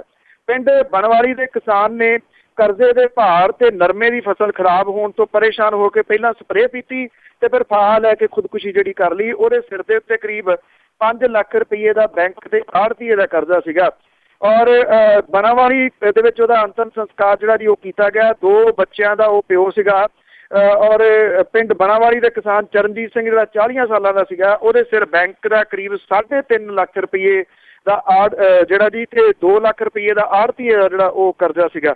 ਔਰ ਉਹ ਜਦੋਂ ਉਹਨੇ ਪਹਿਲਾਂ ਸਪਰੇਅ ਪੀਤੀ ਜੀ, ਸਪਰੇਅ ਪੀਣ ਦੇ ਨਾਲ ਉਹਦੀ ਜਾਨ ਨਹੀਂ ਨਿਕਲੀ। ਸ਼ਾਇਦ ਜਿਹੜੀਆਂ ਨਕਲੀ ਸਪਰੇਹਾਂ ਨੇ ਉਹਨਾਂ ਦੇ ਵਿੱਚੋਂ ਇਹ ਇੱਕ ਹੋਵੇ ਤੇ ਉਹਨੇ ਫਿਰ ਜਿਹੜਾ ਜੀ ਉਹਨੂੰ ਪਤਾ ਸੀਗਾ ਕਿ ਜਿੰਨੀ ਕੁ ਨੁਕਸਾਨ ਹੋ ਜਾਣਾ ਸਰੀਰ ਦਾ, ਹੁਣ ਉਹਦਾ ਜਿਹੜਾ ਜੀ ਸਕਣਾ ਔਖਾ। ਫਿਰ ਉਹਨੇ ਜਿਹੜਾ ਜੀ ਸਪਰੇਅ ਪੀਣ ਤੋਂ ਬਾਅਦ ਫਾਹਾ ਜਿਹੜਾ ਸੀਗਾ ਉਹ ਲੈ ਲਿਆ। ਟਾਹਲੀਆਂ ਦੇ ਗਰੀਬ ਕਿਸਾਨ ਪਰਿਵਾਰ ਦੀ ਔਰਤ ਜਿਹੜੀ ਆ ਜੀ ਉਹਨੇ ਜ਼ਹਿਰ ਪੀ ਕੇ ਆਤਮ ਹੱਤਿਆ ਜਿਹੜੀ ਆ ਉਹ ਕਰ ਲਈ। ਔਰ ਮਨਜੀਤ ਕੌਰ ਜਿਹੜੀ ਸੀਗੀ ਜੀ ਉਹਦੀ ਨਰਮੇ ਦੀ ਫਸਲ ਜਿਹੜੀ ਸੀ ਉਹ ਚਿੱਟੇ ਮੱਛਰ ਦੇ ਵੱਲੋਂ ਬਰਬਾਦ ਹੋ ਜਾਣ ਤੋਂ ਬਾਅਦ ਜਿਹੜੀ ਉਹ ਪਰੇਸ਼ਾਨ ਰਹਿੰਦੀ ਸੀਗੀ ਜੀ। ਤੀਸਰੀ ਜਿਹੜੀ ਖੁਦਕੁਸ਼ੀ ਹੈ ਜੀ ਉਹ ਗੁਰਦਾਸਪੁਰ ਡਿਸਟ੍ਰਿਕਟ ਦੇ ਵਿੱਚ ਜਿਹੜਾ ਜੀ ਪੈਂਦਾ ਕਲਾਨੌਰ, ਉੱਥੇ ਦਾ ਜਿਹੜਾ ਰਹਿਣ ਵਾਲਾ ਸੀਗਾ ਜੀ ਕਿਸਾਨ ਗੁਰਪ੍ਰੀਤ ਸਿੰਘ, ਇਹ 29 ਸਾਲਾਂ ਦੇ ਸੀਗਾ ਜੀ ਸਾਰਾ। ਔਰ ਉਹਦੇ ਜਿਹੜੇ ਆ ਜੀ ਉਹ ਡਿੱਗਿਆ ਹੋਇਆ ਪਾਇਆ ਗਿਆ ਔਰ ਇਹ ਪਤਾ ਲੱਗਾ ਜੀ ਕਿ ਉਹਦਾ ਗੁਜ਼ਾਰਾ ਬੜਾ ਔਖਾ ਚੱਲ ਰਿਹਾ ਸੀਗਾ। 18 ਲੱਖ ਰੁਪਏ ਦਾ ਕਰਜ਼ਾ ਉਹਦੇ ਸਿਰ ਦੇ ਉੱਤੇ ਸੀਗਾ ਜੀ। ਔਰ ਉਹਦੇ ਜਿਹੜੇ 5 ਤੇ 7 ਸਾਲਾਂ ਦਾ ਮੁੰਡਾ ਜੀ, 2 ਮੁੰਡੇ ਨੇ ਜੀ ਇਹਦੇ, ਇਹ 3 ਖੁਦਕੁਸ਼ੀਆਂ ਜਿਹੜੀਆਂ ਜੀ ਉਹ ਹੋਈਆਂ ਨੇ ਜੀ ਪਿਛਲੇ 24 ਘੰਟਿਆਂ ਦੇ ਦੌਰਾਨ। ਕਿਹਾ ਜਾਂਦਾ ਜੀ ਕਿ ਰਿਕਾਰਡ ਦੇ ਵਿੱਚ ਆਉਣ ਵਾਲੀਆਂ ਖੁਦਕੁਸ਼ੀਆਂ ਨੇ, ਜਿਹੜੀਆਂ ਆਫ ਰਿਕਾਰਡ ਹੋ ਰਹੀਆਂ ਨੇ ਉਹ ਕਿਤੇ ਜ਼ਿਆਦਾ ਨੇ। ਪਿਛਲੇ ਦਿਨੀ ਇੱਕ ਕੇਂਦਰੀ ਮੰਤਰੀ ਦਾ ਬਿਆਨ ਆਇਆ ਸੀ ਬੜਾ ਹਾਸੋਹੀਣਾ ਕਿ ਇਹ ਇਸ਼ਕ ਦੇ ਵਿੱਚ ਜਿਹੜੇ ਜੀ ਉਹ ਫੇਲ ਹੋਣ ਵਾਲੇ ਲੋਕ ਨੇ ਉਹ ਖੁਦਕੁਸ਼ੀਆਂ ਕਰ ਰਹੇ ਨੇ, ਕਿਸਾਨੀ ਦੇ ਨਾਲ ਇਹਦਾ ਕੋਈ ਲੈਣਾ ਦੇਣਾ ਨਹੀਂ। ਤੇ ਬਹੁਤੇ ਕੋਈ ਚੰਗੇ ਵਿਚਾਰ ਪੰਜਾਬ ਵਾਲਿਆਂ ਦੇ ਵੀ ਇਸ ਮਸਲੇ ਤੇ ਹੈ ਨਹੀਂ ਜੀ। ਅੱਜ ਹੀ ਬਿਲਕੁਲ ਪੱਕੇ ਘਰਾਂ ਦੇ ਵਿੱਚ ਰਹਿਣ ਵਾਲਿਆਂ ਨੂੰ ਕੀ ਪਤਾ ਆ ਬਾਹਰ ਕੀ ਹੋ ਰਿਹਾ ਆ। ਤੇ ਅੱਗੇ ਆਪਾਂ ਇਸੇ ਦੇ ਨਾਲ ਜਿਸ ਤਰ੍ਹਾਂ ਖੁਦਕਸ਼ੀਆਂ ਆ, ਡੇਂਗੂ ਬੁਖਾਰ ਦੀ ਗੱਲ ਕਰੀਏ ਕਿ ਉਹ ਵੀ ਬੜੇ ਜ਼ੋਰਾਂ ਤੇ ਆ। ਡੇਂਗੂ ਦਾ ਜਿਹੜਾ ਜੀ ਕਹਿਰ ਇਸ ਵੇਲੇ ਜਾਰੀ ਆ ਪੰਜਾਬ ਦੇ ਵਿੱਚ, ਹਰਿਆਣੇ ਦੇ ਵਿੱਚ, ਦਿੱਲੀ ਦੇ ਵਿੱਚ ਜੀ। ਮਾਝੇ ਦੇ ਵਿੱਚ ਥੋੜਾ ਜਿਹਾ ਬਚਾਅ ਆ ਇਸ ਏਰੀਏ ਦੇ ਵਿੱਚ ਜੀ। ਜਿਹੜਾ ਡੇਂਗੂ ਦਾ ਵੱਧ ਅਸਰ ਜਿਹੜਾ ਜੀ ਉਹ ਅੰਮ੍ਰਿਤਸਰ ਦੇ ਵਿੱਚ ਕਾਫੀ ਜਿਹੜਾ ਜੀ ਹੈਗਾ। ਤੇ ਜਿਹੜੇ ਪੇਂਡੂ ਏਰੀਏਜ਼ ਨੇ ਜੀ ਉਹਨਾਂ ਦੇ ਵਿੱਚ ਜਿਹੜਾ ਜੀ ਜ਼ਿਆਦਾ ਇਹ ਹੈਗਾ। ਜਲੰਧਰ ਇਕੱਲੇ ਦੇ ਵਿੱਚ 102 ਡੇਂਗੂ ਕੇਸਾਂ ਦੀ ਪੁਸ਼ਟੀ ਜਿਹੜੀ ਆ ਜੀ ਉਹ ਹੋ ਚੁੱਕੀ ਆ। ਬਠਿੰਡੇ ਦੇ ਵਿੱਚ ਜਿਹੜਾ ਜੀ ਸ਼ਹਿਰ ਦੇ ਵਿੱਚ ਇਹਦਾ ਵੱਡਾ ਅਸਰ ਹੈ, ਜਿਹੜੇ ਪਿੰਡ ਨੇ ਜੀ ਉਹਨਾਂ ਦੇ ਵਿੱਚ ਘੱਟ ਹੈ। ਔਰ ਜਿਹੜੇ ਲੁਧਿਆਣੇ ਦੇ ਵਿੱਚ ਆ 141 ਮਰੀਜ਼ ਜਿਹੜੇ ਨੇ ਜੀ ਉਹਨਾਂ ਨੂੰ ਡੇਂਗੂ ਦਾ ਡੰਗ ਜਿਹੜਾ ਜੀ ਉਹ ਵੱਜਿਆ ਹੋਇਆ। ਜਿਹੜੇ ਇਹ ਅੰਕੜੇ ਉਹ ਨੇ ਜੀ ਜਿਹੜੇ ਸਰਕਾਰੀ ਹਸਪਤਾਲਾਂ ਤੋਂ ਬਹੁਤੇ ਜਿਹੜੇ ਉਹ ਲਏ ਜਾਂਦੇ ਨੇ। ਪ੍ਰਾਈਵੇਟ ਹਸਪਤਾਲਾਂ ਨੂੰ ਇਹ ਹੁਕਮ ਦਿੱਤੇ ਨੇ ਕਿ ਉਹ ਜਿਹੜਾ ਜੀ ਸਰਕਾਰ ਕੋਲੇ ਅੰਕੜੇ ਆਪਣੇ ਨਾਲ ਦੀ ਨਾਲ ਜਮ੍ਹਾਂ ਕਰਾਉਣ ਜਦੋਂ ਕੋਈ ਮਰੀਜ਼ ਆਉਂਦਾ, ਪਰ ਉਹ ਕਰਾਉਂਦੇ ਨਹੀਂ। ਉਹਦਾ ਕਾਰਨ ਇਹ ਹੈ ਕਿ ਉੱਥੇ ਚਮਨ ਲਾਉਣੀ ਹੁੰਦੀ ਉਹਨਾਂ ਨੇ ਮਰੀਜ਼ਾਂ ਦੀ। ਜਿਹੜੀਆਂ ਲੈਬਸ ਨੇ ਜੀ ਉਹ ਇਸ ਵੇਲੇ ਮੋਟੇ ਪੈਸੇ ਲੋਕਾਂ ਤੋਂ ਠੱਗ ਰਹੀਆਂ ਨੇ ਇਹਦੇ ਟੈਸਟ ਦੇ ਵਾਸਤੇ। ਦਿੱਲੀ ਦੀ ਸਰਕਾਰ ਨੇ ਹੁਕਮ ਕੀਤਾ ਹੈ ਕਿ 600 ਰੁਪਏ ਤੋਂ ਵੱਧ ਜਿਹੜਾ ਜੀ ਟੈਸਟ ਦਾ ਨਹੀਂ ਲੈਣਾ ਕਿਸੇ ਵੀ ਲੈਬ ਨੇ। ਪਰ ਲੈਬਸ ਵਾਲੇ ਦਿੱਲੀ ਦੇ ਵਿੱਚ ਵੀ ਨਹੀਂ ਮੰਨ ਰਹੇ ਜੀ। 1800, 2000, 2200, 2500, 2800 ਰੁਪਏ ਤੱਕ ਜਿਹੜਾ ਜੀ ਉਹ ਠੱਗੀ ਜਾਂਦੇ ਨੇ। ਪੰਜਾਬ ਦੇ ਵਿੱਚ ਇਸ ਤਰ੍ਹਾਂ ਦੇ ਕੋਈ ਸਖਤੀ ਵਾਲੇ ਹੁਕਮ ਜਿਹੜੇ ਜੀ ਉਹ ਲਾਗੂ ਨਹੀਂ ਕੀਤੇ ਗਏ। ਇੱਥੇ ਡੇਂਗੂ ਦਾ ਜਿਹੜਾ ਟੈਸਟ ਹੈ ਜੀ ਉਹਦੇ ਵਾਸਤੇ ਜਿਹੜਾ ਮੂੰਹੋਂ ਮੰਗੀਆਂ ਰਕਮਾਂ ਲੋਕ ਜਿਹੜੇ ਜੀ ਇਹਨਾਂ ਲੈਬ ਵਾਲਿਆਂ ਨੂੰ ਜਿਹੜਾ ਉਹ ਦੇ ਰਹੇ ਨੇ। ਡਾਕਟਰਾਂ ਦੀ ਕਿਉਂਕਿ ਮਿਲੀ ਭੁਗਤ ਹੈ ਇਹਨਾਂ ਲੈਬ ਦੇ ਨਾਲ, ਤੇ ਉਹ ਆਪਣਾ ਹਿੱਸਾ ਪੱਤੀ ਜਿਹੜੇ ਉਹ ਚਾਹੁੰਦੇ ਨੇ ਤੇ ਝੱਟ ਦੇਣੀ। ਚਾਹੇ ਕਿਸੇ ਦਾ ਸਿਰ ਦੁਖਦਾ ਉਹਨੂੰ ਨਾਲ ਦੀ ਡੇਂਗੂ ਦਾ ਟੈਸਟ ਜਿਹੜਾ ਜੀ ਉਹ ਲਿਖ ਦਿੰਦੇ ਨੇ। ਲਾਈਨਾਂ ਲੱਗੀਆਂ ਪਈਆਂ ਲੈਬ ਦੇ ਉੱਤੇ 2500 ਰੁਪਈਆ, 2800 ਰੁਪਈਆ, 3000 ਰੁਪਈਆ, 3500 ਰੁਪਈਆ ਜਿਹੜਾ ਜੀ ਵੱਖ-ਵੱਖ ਰੇਟ ਜਿਹੜੇ ਇਹ ਲੈਬ ਵਾਲੇ ਨੇ ਇਹ ਗਰੀਬ ਲੋਕਾਂ ਤੋਂ ਜਿਹੜਾ ਜੀ ਉਹ ਝਾੜ ਰਹੇ ਨੇ। ਡੇਂਗੂ ਦੇ ਡੰਗ ਤੋਂ ਤਾਂ ਹੋ ਸਕਦਾ ਜੀ ਕੋਈ ਬਚ ਜਾਵੇ, ਡਾਕਟਰਾਂ ਤੇ ਲੈਬ ਦੇ ਡੰਗ ਤੋਂ ਜਿਹੜਾ ਜੀ ਉਹ ਬਚਣਾ ਕਿਸੇ ਗਰੀਬ ਬੰਦੇ ਦਾ ਔਖਾ ਜਾਪਦਾ ਜੀ। ਜੀ ਤੇ ਜੀ ਇਸੇ ਦੇ ਨਾਲ ਇੱਕ ਹੋਰ ਇਹ ਜੁੜੀ ਹੋਈ ਖਬਰ ਪੰਜਾਬ ਦੇ ਨਾਲ ਹੀ ਕਿ ਵਿਧੂ ਜੈਨ ਮਾਮਲੇ ਦੀ ਜਿਹੜੇ ਸੂਹ ਦੇਣ ਵਾਲੇ ਲਈ 1 ਲੱਖ ਰੁਪਏ ਦਾ ਨਾਮ ਰੱਖਿਆ। ਇਹ 2 ਸਾਲ ਪਹਿਲਾਂ ਦੀ ਗੱਲ ਹੈ, ਇਹ ਮਾਮਲਾ ਹੋਇਆ ਸੀ ਜੀ। ਬਿਲਕੁਲ, ਇਹ ਐਕਚੁਅਲੀ ਜੀ 30 ਸਤੰਬਰ 2013 ਨੂੰ ਮਲੇਰਕੋਟਲੇ ਦੇ ਵਿੱਚ ਜਿਹੜੀ ਇੱਕ ਅਜੇ ਉਦੋਂ ਬਣੀ ਨਹੀਂ ਸੀ ਕਾਲੋਨੀ ਦੀ, ਉੱਥੇ ਇੱਕ ਕਮਰੇ ਦੇ ਅੰਦਰ ਅੱਗ ਲਾ ਕੇ ਜਿਹੜਾ ਜੀ ਉਹ ਸਾੜ ਦਿੱਤਾ ਗਿਆ ਸੀਗਾ। ਵਿਧੂ ਜੈਨ ਜਿਹੜਾ ਕਿ 11 ਸਾਲਾਂ ਦਾ ਸੀਗਾ ਉਦੋਂ। ਇਹਦਾ ਪਰਿਵਾਰ ਜਿਹੜਾ ਨਾ ਜੀ ਇਨਸਾਫ ਦੀ ਉਡੀਕ ਕਰਦਾ ਇਹ ਸ਼ਹਿਰ ਵੀ ਛੱਡ ਗਿਆ ਜੀ। ਉਹ ਕਹਿੰਦਾ ਅਸੀਂ ਤਾਂ ਇੱਥੇ ਡਰਦੇ ਹੀ ਬਹੁਤ ਹਾਂ ਜੀ। ਹੁਣ ਪੰਜਾਬ ਤੇ ਹਰਿਆਣਾ ਦੀ ਜਿਹੜੀ ਅਦਾਲਤ ਹੈ ਜੀ, ਹਾਈ ਕੋਰਟ, ਉਹਦੇ ਨਿਰਦੇਸ਼ਾਂ ਦੇ ਉੱਤੇ CBI ਦੇ ਚੰਡੀਗੜ੍ਹ ਜ਼ੋਨ ਦੀ ਜਿਹੜੀ ਅਪਰਾਧ ਸ਼ਾਖਾ ਆ ਉਹ ਇਹਦੀ ਜਾਂਚ ਜਿਹੜੀ ਆ ਉਹ ਕਰ ਰਹੀ ਹੈ। ਅਜੇ ਤੱਕ CBI ਦੇ ਹੱਥ ਦੇ ਵਿੱਚ ਵੀ ਕੋਈ ਬਹੁਤੀ ਤੰਦ ਜਿਹੜੀ ਆ ਉਹ ਆਈ ਜਾਪਦੀ ਨਹੀਂ ਹੈ। CBI ਦੀ ਚੰਡੀਗੜ੍ਹ ਜ਼ੋਨ ਦੀ ਜਿਹੜੀ ਇੱਥੋਂ ਦੀ ਉਹਨਾਂ ਦਾ ਆਫਿਸ ਹੈ ਜੀ, ਉਹਨਾਂ ਨੇ ਮਲੇਰਕੋਟਲਾ ਸ਼ਹਿਰ, ਬੱਸ ਸਟੈਂਡ, ਰੇਲਵੇ ਸਟੇਸ਼ਨ, ਹੋਰ ਜਨਤਕ ਥਾਵਾਂ ਦੇ ਉੱਤੇ ਵਿਧੂ ਜੈਨ ਦੀ ਤਸਵੀਰ ਵਾਲੇ ਪੋਸਟਰ ਜਿਹੜੇ ਉਹ ਚਿਪਕਾਏ ਨੇ ਤੇ ਇਹ ਗੱਲ ਆਖੀ ਗਈ ਹੈ ਕਿ ਇਹਦਾ 1 ਲੱਖ ਰੁਪਏ ਦਾ ਇਨਾਮ ਜਿਹੜਾ ਜੀ ਦਿੱਤਾ ਜਾਊਗਾ। ਪਛਾਣ ਗੁਪਤ ਜਿਹੜੀ ਆ ਜੀ ਉਹ ਰੱਖੀ ਜਾਊਗੀ। ਇਹਦੇ ਵਿੱਚ CBI ਦਫ਼ਤਰ ਚੰਡੀਗੜ੍ਹ ਦੇ ਨੰਬਰ ਜਿਹੜੇ ਉਹ ਪਾਏ ਗਏ ਨੇ ਜੀ। ਇਹਦੇ ਵਿੱਚ ਜਿਹੜਾ ਪੋਸਟਰ ਹੈ ਉਹਦੇ ਵਿੱਚ ਵਿਧੂ ਜੈਨ ਦੀ ਮੌਤ ਦੀ ਤਰੀਕ ਜਿਹੜੀ ਆ ਜੀ 30 ਸਤੰਬਰ ਦੀ ਬਜਾਏ 1 ਸਤੰਬਰ ਦੱਸੀ ਗਈ ਹੈ। ਪੋਸਟਰ ਦੇ ਵਿੱਚ ਜਿਹੜਾ ਵਿਧੂ ਜੈਨ ਦੀ ਮੌਤ ਦੀ ਤਰੀਕ ਗਲਤ ਹੋਣ ਬਾਰੇ ਜਿਹੜਾ CBI ਦਾ ਦਫ਼ਤਰ ਆ ਜੀ ਉਹ ਕਹਿੰਦਾ ਹੈ ਕਿ ਇਹ ਜਿਹੜੀ ਹੈ ਜੀ ਪ੍ਰਿੰਟਿੰਗ ਪ੍ਰੈਸ ਦੇ ਵਿੱਚ ਗਲਤੀ ਹੋ ਗਈ ਹੈ। ਪਰ ਮਲੇਰਕੋਟਲੇ ਸਮੁੱਚੇ ਦੇ ਵਿੱਚ ਜਿਹੜੇ ਇਹ ਪੋਸਟਰ ਨੇ ਉਹਨਾਂ ਨੇ ਇੱਕ ਵਾਰੀ ਫੇਰ ਵਿਧੂ ਵਾਲਾ ਜਿਹੜਾ ਮਾਮਲਾ ਜੀ ਉਹਦੀ ਚਰਚਾ ਜਿਹੜੀ ਆ ਉਹ ਛੇੜ ਦਿੱਤੀ ਹੈ ਕਿ ਕੌਣ ਲੋਕ ਇਹਦੇ ਵਾਸਤੇ ਦੋਸ਼ੀ ਸਨ ਜੀ। ਇਹ ਕਿਹਾ ਗਿਆ ਜੀ ਕਿ ਜਦੋਂ ਇਹ ਮਾਮਲਾ ਸਾਹਮਣੇ ਆਇਆ ਸੀਗਾ, ਜਦੋਂ ਇਸ ਲੜਕੇ ਦੀ ਡੈਥ ਹੋਈ ਸੀ, ਤੇ ਉਦੋਂ ਕੁਝ ਲੋਕ ਜਿਹੜੇ ਪੁਲਿਸ ਨੇ ਰਾਉਂਡ ਅਪ ਕੀਤੇ ਸੀ ਉਹਨਾਂ ਦੇ ਵਿੱਚੋਂ ਇਸ ਕਤਲ ਦੀ ਭਿਣਕ ਤਾਂ ਲੱਗ ਗਈ ਸੀਗੀ, ਪਰ ਮਿਲ ਮਿਲਾ ਕੇ ਮਾਮਲਾ ਜਿਹੜਾ ਸੀਗਾ ਉਹ ਰਫਾ ਦਫਾ ਕਰ ਦਿੱਤਾ ਗਿਆ ਸੀਗਾ। ਅਜੇ ਤੱਕ ਇਹਦੀ ਸੂਹ ਹੀ ਜਿਹੜੀ ਹੈ ਜੀ ਬਿਲਕੁਲ ਨਹੀਂ ਲੱਗੀ। ਦੇਖਦੇ ਹਾਂ ਕਿ CBI ਜਿਹੜੀ ਹੈ ਜੀ ਉਹ ਇਹਦੇ ਮਾਮਲੇ ਤੱਕ ਜਿਹੜੀ ਉਹ ਪਹੁੰਚ ਪਾਉਂਦੀ ਆ, ਮਾਪੇ ਜਿਹੜੇ ਨੇ ਉਹਨਾਂ ਨੂੰ ਇਨਸਾਫ ਮਿਲਦਾ ਜਾਂ ਨਹੀਂ। ਜੀ ਤਾਂ ਜੀ ਅੱਗੇ ਆਪਾਂ ਥੋੜ੍ਹੀ ਬਹੁਤੀ ਗੱਲ ਕਰ ਚੁੱਕੇ ਹਾਂ ਕਿ ਕੁਛ ਜਿਹੜੀਆਂ ਕੰਪਨੀਆਂ ਸੀ ਲੋਕਾਂ ਨੂੰ ਚੂਨਾ ਲਾ ਕੇ ਉਹ ਭੱਜ ਗਈਆਂ, ਤੇ ਇੱਕ ਚਿੱਟ ਫੰਡ ਕੰਪਨੀ ਦੀ ਗੱਲ ਕਰਦੇ ਹਾਂ ਕਿ ਉਸ ਨੇ ਕਾਫੀ ਲੋਕਾਂ ਨੂੰ ਸਭ ਜਵਾਬ ਦਿਖਾ ਕੇ ਲੋਕਾਂ ਨੇ ਉਸ ਦੇ ਵਿੱਚ ਪੈਸੇ ਨਿਵੇਸ਼ ਕਰ ਦਿੱਤੇ, ਪਰ ਹੁਣ ਜਿਹੜੇ ਨਿਵੇਸ਼ਕ ਸੀ ਉਹਨਾਂ ਦਾ ਸਾਹ ਸੁੱਤੇ ਹੋਏ ਆ। ਇਹ ਪਤਾ ਨਹੀਂ ਜਿਹੜਾ ਜੀ ਤੁਸੀਂ ਇਹ ਕਹਿ ਲਓ ਕਿ ਕੁਦਰਤੀ ਹੋ ਰਿਹਾ ਜਾਂ ਇਹਦੇ ਪਿੱਛੇ ਕੀ ਰੀਜ਼ਨ ਆ ਜੀ, ਜਿਹਦੇ ਨਾਲ ਚਿੱਟਾ ਲੱਗਿਆ ਹੋਇਆ ਉਹੀ ਚੱਟੀ ਜਾਂਦਾ ਸਾਰਾ ਕੁਝ ਜੀ। ਉਹ ਚਾਹੇ ਚਿੱਟਾ ਹੋਵੇ, ਚਾਹੇ ਚਿੱਟਾ ਮੱਛਰ ਹੋਵੇ, ਤੇ ਚਾਹੇ ਚਿੱਟ ਫੰਡ ਕੰਪਨੀ ਜਿਹੜੀ ਜੀ ਉਹ ਹੁਣ ਚਿੱਟ ਫੰਡ ਕੰਪਨੀਆਂ ਤੋਂ ਬਥੇਰੇ ਲੋਕ ਜਿਹੜੇ ਜੀ ਇੱਥੇ ਬਣੇ ਨੇ ਤੇ ਉਹ ਪੈਸੇ ਮੋਟੇ ਇਕੱਠੇ ਕਰਕੇ ਜਿਹੜਾ ਜੀ ਉਹ ਲੋਕਾਂ ਨੂੰ ਅੰਗੂਠਾ ਲਗਾ ਕੇ ਭੱਜ ਜਾਂਦੇ ਨੇ। ਮਾਲਵੇ ਪੱਟੀ ਦੇ ਵਿੱਚ ਕਰਾਊਨ ਚਿੱਟ ਫੰਡ ਕੰਪਨੀ ਜਿਹੜੀ ਹੈ ਜੀ ਉਹਨੇ ਇਸ ਵੇਲੇ ਲੋਕਾਂ ਦੇ ਸਾਹ ਜਿਹੜੇ ਜੀ ਅੰਦਰ ਨੂੰ ਖਿੱਚੇ ਪਏ ਨੇ। 4 ਪੁਲਿਸ ਕੇਸ ਦਰਜ ਹੋ ਚੁੱਕੇ ਨੇ।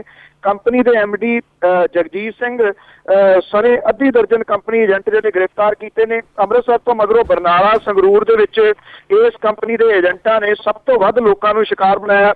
ਰਾਤੋਂ ਰਾਤ ਅਮੀਰ ਬਣਨ ਦੇ ਲਾਲਚ ਦੇ ਵਿੱਚ ਲੋਕਾਂ ਨੇ ਧੜਾ ਧੜ ਇਸ ਕੰਪਨੀ ਦੇ ਵਿੱਚ ਜਿਹੜੇ ਸੀ ਉਹ ਪੈਸੇ ਇਨਵੈਸਟ ਕੀਤੇ। 2 ਮਹੀਨੇ ਪਹਿਲਾਂ ਜਿਹੜਾ ਸੀਗਾ ਜੀ ਉਹ ਲੋਕ ਉਸ ਟਾਈਮ ਉਹਨਾਂ ਦੀਆਂ ਅੱਖਾਂ ਖੁੱਲੀਆਂ ਜਦੋਂ ਇਸ ਕੰਪਨੀ ਦੇ ਜਿਹੜੇ ਡਾਇਰੈਕਟਰ ਸੀਗੇ ਉਹਨਾਂ ਨੇ ਰਿਟਰਨ ਦੇਣ ਤੋਂ ਹੱਥ ਜਿਹੜਾ ਸੀ ਉਹ ਘੁੱਟਣਾ ਸ਼ੁਰੂ ਕਰਤਾ। ਪੰਜਾਬ ਪੁਲਿਸ ਨੇ ਇਸ ਮਾਮਲੇ ਦੇ ਵਿੱਚ ਬ੍ਰਿਟਿਸ਼ ਐਮਬੈਸੀ ਤੱਕ ਵੀ ਪਹੁੰਚ ਕੀਤੀ ਹੈ, ਕਿਉਂਕਿ ਇਸ ਕੰਪਨੀ ਦੇ ਵੱਲੋਂ ਜਿਹੜੇ ਪੈਸੇ ਲਾਏ ਜਾਂਦੇ ਨੇ ਉਹ ਕਿਹਾ ਜਾਂਦਾ ਸੀ ਕਿ ਵਿਦੇਸ਼ ਭੇਜਿਆ ਜਾ ਰਿਹਾ ਪੈਸਾ ਇਹ। ਔਰ ਇਹ ਥਾਣਾ ਸ਼ਹਿਣਾ ਦੀ ਪੁਲਿਸ ਨੇ ਸਭ ਤੋਂ ਪਹਿਲਾਂ ਜਿਹੜਾ ਸੀਗਾ ਇਹ ਮਾਮਲਾ ਦਰਜ ਕੀਤਾ। ਜਿਹੜਾ ਕੰਪਨੀ ਦਾ MD ਹੈ ਜਗਜੀਤ ਸਿੰਘ, ਅੰਮ੍ਰਿਤਸਰ ਦਾ ਜਸਵਿੰਦਰ ਸਿੰਘ, ਸ਼ਿਵ ਕੁਮਾਰ, ਈਸ਼ ਕੁਮਾਰ, ਰਜੇਸ਼ ਕੁਮਾਰ, ਇਹ ਸਾਰੇ ਜਿਹੜੀ ਇਹਨਾਂ ਦੇ ਖਿਲਾਫ ਮਾਮਲਾ ਜਿਹੜਾ ਸੀਗਾ ਉਹ ਦਰਜ ਕੀਤਾ। ਹੁਣ ਲੋਕ ਕਹਿੰਦੇ ਆ ਕਿ ਚਿੱਟ ਫੰਡ ਕੰਪਨੀ ਦੇ ਵੱਲੋਂ ਲੋਕਾਂ ਨੂੰ ਵੱਧ ਵਿਆਜ ਦਿੱਤਾ ਜਾਂਦਾ ਸੀਗਾ, ਜਿਹਦੇ ਲਾਲਚ ਦੇ ਵਿੱਚ ਸੈਂਕੜੇ ਲੋਕ ਜਿਹੜੇ ਸੀਗੇ ਜੀ ਉਹਨਾਂ ਨੇ ਇੱਥੇ ਆਪਣੇ ਪੈਸੇ ਜਿਹੜੇ ਸੀਗੇ ਉਹ ਇਨਵੈਸਟ ਕਰਤੇ ਜੀ। ਇਹ ਕੰਪਨੀ ਇਹਦਾ ਜਿਹੜਾ ਜੀ ਨੈਟਵਰਕ ਇਹ ਕਿਹਾ ਜਾ ਰਿਹਾ ਕਿ ਸਮੁੱਚੇ ਪੰਜਾਬ ਦੇ ਵਿੱਚ ਹੀ ਫੈਲਿਆ ਹੋਇਆ ਸੀਗਾ ਜੀ। ਔਰ ਜਿਹੜਾ ਜੀ ਪਰਚਾ ਵੱਖ-ਵੱਖ ਥਾਵਾਂ ਦੇ ਉੱਤੇ ਜਿਵੇਂ ਮੈਂ ਦੱਸਿਆ ਕਿ 4 ਜਿਹੜੇ ਨੇ ਉਹ ਜਾਰੀ ਹੋ ਚੁੱਕੇ ਨੇ। ਜਿਹੜੀ ਪੁਲਿਸ ਹੈ ਜੀ ਉਹਨੇ ਕਈ ਦਫ਼ਤਰ ਜਿਹੜੇ ਉਹ ਸੀਲ ਕੀਤੇ ਨੇ। ਪੁਲਿਸ ਨੇ ਪਟਿਆਲੇ ਤੋਂ ਵੀ 2 ਏਜੰਟ ਜਿਹੜੇ ਉਹ ਗ੍ਰਿਫਤਾਰ ਕੀਤੇ ਨੇ ਜਿਹੜੇ ਕਿ ਇਹਦਾ ਪੈਸਾ ਵਿਦੇਸ਼ ਦੇ ਵਿੱਚ ਭੇਜਦੇ ਸੀਗੇ। ਮੁਸ਼ਕਲ ਇਹ ਹੈ ਕਿ ਲੋਕਾਂ ਨੂੰ ਤੁਸੀਂ ਇਹ ਕਹਿ ਲਓ ਕਿ ਇਹ ਤੇਜ਼ ਤਰਾਰ ਦੁਨੀਆ ਜਿਹੜੀ ਹੈ ਜੀ ਹੋ ਗਈ, ਉਹਦੇ ਵਿੱਚ ਇੰਨਾ ਲਾਲਚ ਪੈ ਗਿਆ ਕਿ ਕਿਹੜੇ ਤਰੀਕੇ ਦੇ ਨਾਲ ਉਹਨਾਂ ਦੇ ਪੈਸੇ ਜਿਹੜੇ ਨੇ ਦੁੱਗਣੇ ਤਿੱਗਣੇ ਜਿਹੜੇ ਹੋ ਜਾਣ, ਤੇ ਉਹ ਹਮੇਸ਼ਾ ਹੀ ਇਹਦੇ ਵਿੱਚ ਜਿਹੜੇ ਫਸਦੇ ਨੇ। ਅੱਜ ਇਹਦੇ ਉੱਤੇ ਮਾਮਲਾ ਦਰਜ ਹੋ ਗਿਆ, ਕੱਲ ਕੋਈ ਹੋਰ ਰਜਿਸਟਰ ਕਰਾਊਗਾ ਜੀ ਤੇ ਉਹ ਪੈਸੇ ਜਿਹੜੇ ਆ ਉਹ ਇਕੱਠੇ ਕਰੂਗਾ। ਜਿਹੜੇ ਬੰਦੇ ਫੜੇ ਵੀ ਨੇ ਉਹਨਾਂ ਨੂੰ ਵੀ ਪਤਾ ਕਿ ਕਿੰਨੀ ਕੁ ਦੇਰ ਜਿਹੜਾ ਜੀ ਉਹ ਅੰਦਰ ਰਹਿ ਲੈਣਗੇ। 15 ਦਿਨੀ, ਮਹੀਨੇ ਬਾਅਦ, 2 ਮਹੀਨੇ ਉਹਨਾਂ ਦੀ ਜ਼ਮਾਨਤ ਜਿਹੜੀ ਆ ਜੀ ਉਹ ਹੋ ਜਾਣੀ ਹੈ ਤੇ ਉਸ ਤੋਂ ਬਾਅਦ ਇਕੱਠਾ ਕੀਤਾ ਕਰੋੜਾਂ ਰੁਪਈਆ ਜਿਹੜਾ ਜੀ ਉਹ ਆਰਾਮ ਦੇ ਲੈ ਕੇ ਖਾਣਗੇ। ਬਿਲਕੁਲ ਜੀ, ਉਹ ਜਿਹੜਾ ਪੈਸਾ ਬਣਾਇਆ ਪੈਸਾ ਦੇ ਕਿਉਂ ਨਹੀਂ ਬਾਹਰ ਆ ਜਾਣਾ। ਤੇ ਅੱਗੇ ਅਖੀਰ ਦੇ ਵਿੱਚ ਮੇਰਾ ਆਖਰੀ ਸਵਾਲ, ਚਿੱਟੇ ਮੱਛਰ ਦੀ ਆਪਾਂ ਗੱਲ ਕਰਦੇ ਹਾਂ। ਲਗਭਗ ਸਾਰੀਆਂ ਖਬਰਾਂ ਦੇ ਵਿੱਚ ਇਹ ਛਾਇਆ ਰਹਿੰਦਾ ਜੀ ਚਿੱਟਾ ਮੱਛਰ। ਚਿੱਟੇ ਮੱਛਰ ਦੇ ਟਾਕਰੇ ਲਈ 3 ਸਟੇਟਾਂ ਦੇ ਜਿਹੜੇ ਖੇਤੀਬਾੜੀ ਮੰਤਰੀ ਆ ਆਪਸ ਵਿੱਚ ਉਹ ਮਿਲੇ ਆ। ਕੀ ਕੋਈ ਨਤੀਜੇ ਨਿਕਲੇ ਜਾਂ ਕੋਈ ਖਾਨਾ ਪੂਰਤੀ ਸੀ? ਇਹ ਬਹੁਤੀ ਤਾਂ ਜਿਹੜੀ ਹੈ ਜੀ ਉਹ ਖਾਨਾ ਪੂਰਤੀ ਜਾਪਦੀ ਹੈ ਜੀ। ਪੰਜਾਬ ਹਰਿਆਣੇ ਨੇ ਨਰਮੇ ਦੀ ਫਸਲ ਨੂੰ ਚਿੱਟੇ ਮੱਛਰ ਦੀ ਮਾਰ ਤੋਂ ਬਚਾਉਣ ਦੇ ਵਾਸਤੇ ਇੱਕ 5 ਮੈਂਬਰੀ ਕਮੇਟੀ ਜਿਹੜੀ ਹੈ ਜੀ ਉਹ ਬਣਾਈ ਹੈ। ਇਹ ਮੈਂ ਤਾਂ ਪਹਿਲਾਂ ਜਿਹੜੀ ਸਤਰ ਸਾਂਝੀ ਕੀਤੀ ਹੈ ਕਿ ਦੇ ਵਿੱਚ ਜਵਾਬ ਦੇਣਾ ਹੁੰਦਾ ਜੀ ਸਰਕਾਰਾਂ ਨੇ ਕਿ ਦੱਸੋ ਤੁਸੀਂ ਉਹਦਾ ਕੀ ਕੀਤਾ, ਤੇ ਫਿਰ ਕਾਗਜ਼ੀ ਪੱਤਰੀ ਕਾਰਵਾਈ ਕੁਝ ਤਾਂ ਜਿਹੜੀ ਉਹ ਚਾਹੀਦੀ ਹੈ ਨਾ ਜੀ। ਕਿਹਾ ਗਿਆ ਜੀ ਕਿ ਮਹੀਨੇ ਦੇ ਵਿੱਚ ਰਿਪੋਰਟ ਆਊਗੀ। ਦੋਵੇਂ ਸਰਕਾਰਾਂ ਮਾਹਰਾਂ ਦੀਆਂ ਸਿਫਾਰਿਸ਼ਾਂ ਨੂੰ ਲਾਗੂ ਕਰਨਗੀਆਂ। ਪੰਜਾਬ ਦੇ ਖੇਤੀਬਾੜੀ ਮੰਤਰੀ ਤੋਤਾ ਸਿੰਘ, ਹਰਿਆਣੇ ਦੇ ਖੇਤੀਬਾੜੀ ਮੰਤਰੀ ਓਮ ਪ੍ਰਕਾਸ਼ ਧਨਖੜ ਦੀ ਅਗਵਾਈ ਦੇ ਵਿੱਚ ਜਿਹੜੀ ਇਹ ਫੈਸਲਾ ਲਿਆ ਗਿਆ। ਹੁਣ ਤੋਤਾ ਸਿੰਘ ਉਹਨਾਂ ਦੇ ਤਾਂ ਆਪ ਜਿਹੜਾ ਜੀ ਉਹ ਨਾਮ ਚੱਲੀ ਜਾਂਦਾ। ਲੋਕ ਜਿਹੜੇ ਉਹ ਅਕਸਰ ਹੀ ਇਹ ਗੱਲਾਂ ਜਿਹੜੀਆਂ ਕਰੀ ਜਾਂਦੇ ਨੇ ਕਿ ਜਿਹੜੀਆਂ ਨਕਲੀ ਦਵਾਈਆਂ ਨੇ ਉਹਦੇ ਪਿੱਛੇ ਬੰਦੇ ਉਹਨਾਂ ਦੇ ਨੇ। ਔਰ ਜਿਹੜੀ ਇੱਕ ਵਾਰੀ ਕੁਝ ਸਮਾਂ ਪਹਿਲਾਂ ਕਾਰ ਫੜੀ ਗਈ ਸੀ ਜਿਸ ਚੋਂ ਪੈਸਾ ਸੀਗਾ ਉਹ ਅਜੇ ਤੱਕ ਅਣਸੁਲਝਿਆ ਦਾ ਜਿਹੜਾ ਉਹ ਮਾਮਲਾ। ਹੁਣ ਇਹ ਕਮੇਟੀ ਜਿਹੜੀ ਆ ਜੀ ਉਹ ਇਹ ਕਹਿੰਦੀ ਆ ਕਿ ਜਿਹੜਾ ਜੀ ਇਹਦੇ ਵਿੱਚ ਵੱਖ-ਵੱਖ ਜਿਹੜੇ ਮਾਹਰ ਨੇ ਉਹਨਾਂ ਨੂੰ ਸ਼ਾਮਲ ਜਿਹੜਾ ਜੀ ਕੀਤਾ ਗਿਆ। ਹਿਸਾਰ ਦੇ vice chancellor doctor KS Khokhar, Punjab Haryana ਦੇ ਡਾਕਟਰ SS ਸਵਾਜ, ਕਪਾਹ ਦੇ ਮਾਹਰ ਡਾਕਟਰ ਦਲੀਪ ਮੌਂਗਾ, ਪੰਜਾਬ ਦੇ ਡਾਕਟਰ ਬਲਵਿੰਦਰ ਸਿੰਘ ਜਿਹੜੇ ਉਹ ਸ਼ਾਮਲ ਕੀਤੇ ਗਏ ਨੇ। ਕਮੇਟੀ ਲੋੜ ਤੇ ਹੋਰ ਜਿਹੜੇ ਮਾਹਰ ਨੇ ਉਹਨਾਂ ਨੂੰ ਇਹਦੇ ਵਿੱਚ ਜਿਹੜਾ ਜੀ ਉਹ ਸ਼ਾਮਲ ਕਰ ਸਕਦੀ ਹੈ ਜੀ। ਦੇਖੋ ਸਵਾਲ ਇਹ ਹੈ ਕਿ ਜਦੋਂ ਇਹ ਦਵਾਈਆਂ ਜਿਹੜੀਆਂ ਸੀਗੀਆਂ ਉਹਨਾਂ ਨੂੰ ਰਿਕਮੈਂਡ ਕਰਾਉਣਾ ਸੀਗਾ ਜਾਂ ਨਰਮੇ ਦਾ ਜਿਹੜਾ ਬੀ ਜਿਹੜਾ ਕਿ ਇਹਨਾਂ ਯੂਨੀਵਰਸਿਟੀ ਨੇ ਦੇਣਾ ਹੁੰਦਾ, ਉਦੋਂ ਇਹ ਕਮੇਟੀਆਂ ਕਿਉਂ ਨਹੀਂ ਬਣਾਈਆਂ ਗਈਆਂ? ਉਦੋਂ ਜਿਹੜੇ ਠੱਗਦੇ ਨੇ ਇਹਨਾਂ ਨੂੰ ਕਿਹੜੇ ਲੋਕ ਜਿਹੜੇ ਵੱਖ-ਵੱਖ ਥਾਵਾਂ ਦੇ ਉੱਤੇ ਦਵਾਈਆਂ ਦੀਆਂ ਦੁਕਾਨਾਂ ਜਿਹੜੀਆਂ ਦੀ ਉਹ ਖੋਲ ਕੇ ਬੈਠੇ ਨੇ। ਦਵਾਈਆਂ ਬਣਾਉਣ ਵਾਲੀਆਂ ਜਾਲੀ ਨਕਲੀ ਜਿਹੜੀਆਂ ਕੰਪਨੀਆਂ ਨੇ ਉਹਨਾਂ ਨੂੰ ਕਹਿੰਦੀਆਂ ਕਿ ਇੰਨੀ ਦਵਾਈ ਜਿਹੜੀ ਵੇਚ ਦਿਓ ਤੇ ਫਿਰ ਤੁਹਾਨੂੰ ਜਿਹੜਾ ਜੀ ਗੇੜਾ ਲਵਾਵਾਂਗੇ ਸਿੰਗਾਪੁਰ ਦਾ, ਫਿਰ ਤੁਹਾਨੂੰ ਗੇੜਾ ਲਵਾਵਾਂਗੇ ਮਲੇਸ਼ੀਆ ਦਾ ਤੇ ਇਹੋ ਜਿਹੇ ਜਿਹੜੇ ਦੀ ਹੋਰ ਮੁਲਕਾਂ ਦਾ। ਉਸ ਲਾਲਚ ਦੇ ਵਿੱਚ ਉਹ ਜਿਹੜਾ ਜੀ ਇਹਨਾਂ ਕਿਸਾਨਾਂ ਨੂੰ ਠੱਗਦੇ ਨੇ। ਇਹਦੇ ਵਿੱਚ ਇਸ ਚੀਜ਼ ਦਾ ਕੋਈ ਜ਼ਿਕਰ ਨਹੀਂ ਕੀਤਾ ਗਿਆ ਕਿ ਜਦੋਂ ਇਹ ਚਿੱਟੇ ਮੱਛਰ ਦਾ ਹਮਲਾ ਹੋਇਆ ਤੇ ਨਕਲੀ ਕੀਟਨਾਸ਼ਕ ਬਣਾਉਣ ਵਾਲੀਆਂ ਦਵਾਈਆਂ ਜਿਹੜੀਆਂ ਨੇ ਉਹਨਾਂ ਦਾ ਸ਼ਿਕੰਜਾ ਜਿਹੜਾ ਜੀ ਕਿਵੇਂ ਕੱਸਿਆ ਜਾਊਗਾ, ਕਿਹੜੇ ਲੋਕ ਉਹਦੇ ਪਿੱਛੇ ਨੇ, ਕੀ ਉਹਨਾਂ ਲੋਕਾਂ ਦੇ ਚਿਹਰੇ ਨੰਗੇ ਜਿਹੜੇ ਉਹ ਕੀਤੇ ਜਾਣਗੇ, ਇਸ ਕਮੇਟੀ ਦੇ ਵਿੱਚ ਕੋਈ ਫੈਸਲਾ ਨਹੀਂ ਕੀਤਾ ਗਿਆ। ਇਸ ਕਰਕੇ ਖਾਨਾ ਪੂਰਤੀ ਤਕਰੀਬਨ ਜਿਹੜੀ ਹੈ ਜੀ ਉਹ ਜਾਪਦੀ ਹੈ ਕਿ ਕਾਗਜ਼ਾਂ ਦੇ ਵਿੱਚ ਕਾਗਜ਼ ਪੂਰਾ ਕਰੋ, ਪੰਜਾਬ ਹਰਿਆਣਾ ਹਾਈ ਕੋਰਟ ਨੂੰ ਲਿਖ ਕੇ ਦੇ ਦਾਂਗੇ, ਤੁਹਾਡੇ ਹੁਕਮ ਦੇ ਮੁਤਾਬਕ 5 ਮੈਂਬਰੀ ਕਮੇਟੀ ਬਣਾ ਦਿੱਤੀ ਗਈ ਹੈ, ਮਹੀਨੇ ਦੇ ਵਿੱਚ ਜਿਹੜੀ ਹੈ ਜੀ ਇਹ ਰਿਪੋਰਟ ਦੇਊਗੀ। ਕੀ ਉਹਨੇ ਰਿਪੋਰਟ ਦੇਣੀ ਹੈ ਦੱਸਣ ਦੀ ਜ਼ਰੂਰਤ ਨਹੀਂ ਹੈ ਜੀ। ਹਾਂਜੀ ਬਿਲਕੁਲ, ਆਉਣ ਵਾਲੇ ਦਿਨਾਂ ਦੇ ਵਿੱਚ ਪਤਾ ਲੱਗੇ ਜਾਣਾ। ਤੇ ਅਖੀਰ ਵਿੱਚ ਆਜ਼ਨਾਮਾ ਕਿ ਡੰਗ ਡੇਂਗੂ ਦਾ ਲੱਗਾ ਹੁਣ ਜਦੋਂ ਵੱਜਣ, ਰਾਜਨੀਤੀ ਫਿਰ ਝੱਟ ਸਰਗਰਮ ਹੋਈ। ਡੰਗ ਡੇਂਗੂ ਦਾ ਲੱਗਾ ਹੁਣ ਜਦੋਂ ਵੱਜਣ, ਰਾਜਨੀਤੀ ਫਿਰ ਝੱਟ ਸਰਗਰਮ ਹੋਈ। ਟੈਸਟ ਟੀਕੇ ਹਨ ਲੱਭਦੇ ਬੜੇ ਮਹਿੰਗੇ, ਚੀਜ਼ ਕੋਈ ਨਹੀਂ ਰੇਟ ਤੋਂ ਨਰਮ ਹੋਈ। ਫੜਨ ਲੋਕਾਂ ਦੀ ਬਾਹ ਸਰਕਾਰ ਆਊ, ਝਾਕ ਇਹ ਵੀ ਲੋਕਾਂ ਦਾ ਭਰਮ ਹੋਈ। ਜਿੱਦਾਂ ਹੋਈ ਸਰਗਰਮ ਹੁਣ ਰਾਜਨੀਤੀ, ਪਿੱਛੇ ਪਰਦਿਆਂ ਦੇ ਲੁਕੀ ਸ਼ਰਮ ਹੋਈ। ਪੈਰਾਂ ਉੱਤੇ ਕੋਈ ਪਾਣੀ ਨਾ ਪੈਣ ਦਿੰਦਾ, ਦੋਸ਼ ਦੂਜਿਆਂ ਉੱਪਰ ਹੀ ਧਰਨ ਆਗੂ। ਪੈਰਾਂ ਉੱਤੇ ਕੋਈ ਪਾਣੀ ਨਾ ਪੈਣ ਦਿੰਦਾ, ਦੋਸ਼ ਦੂਜਿਆਂ ਉੱਪਰ ਹੀ ਧਰਨ ਆਗੂ। ਕਿਧਰੇ ਕਿਸੇ ਦਾ ਹੋਵੇ ਸੰਸਕਾਰ ਹੁੰਦਾ, ਸਿਰੇ ਕੋਲ ਵੀ ਇਹੋ ਕੁਝ ਕਰਨ ਆਗੂ। ਜੀ ਥੈਂਕ ਯੂ ਜੀ, ਬਹੁਤ ਬਹੁਤ ਧੰਨਵਾਦ। ਮਿਹਰਬਾਨੀ ਜੀ, ਥੈਂਕ ਯੂ, ਸਤਿ ਸ਼੍ਰੀ ਅਕਾਲ। ਸਤਿ ਸ਼੍ਰੀ ਅਕਾਲ ਜੀ। ਸਰੋਤੇ ਸਨ ਬਲਤੇਜ ਪੰਨੂ ਜੋ ਸਾਡੇ ਨਾਲ ਜਿਹੜੀਆਂ ਖਬਰਾਂ ਹੁੰਦੀਆਂ ਆ ਉਹਨਾਂ ਤੇ ਵਿਚਾਰ ਕਰ ਰਹੇ ਸੀ। ਹੁਣ ਮੈਂ ਵੀ ਤੁਹਾਡੇ ਤੋਂ ਇਜਾਜ਼ਤ ਲੈਂਦੀ ਹਾਂ। ਅਗਲੇ ਬੁਲਟਨ ਤੱਕ ਬਲਵਿੰਦਰ ਕੌਰ ਵੱਲੋਂ ਵੀ ਸਾਰਿਆਂ ਨੂੰ ਹੀ ਪਿਆਰ ਭਰੀ ਸਤਿ ਸ਼੍ਰੀ ਅਕਾਲ।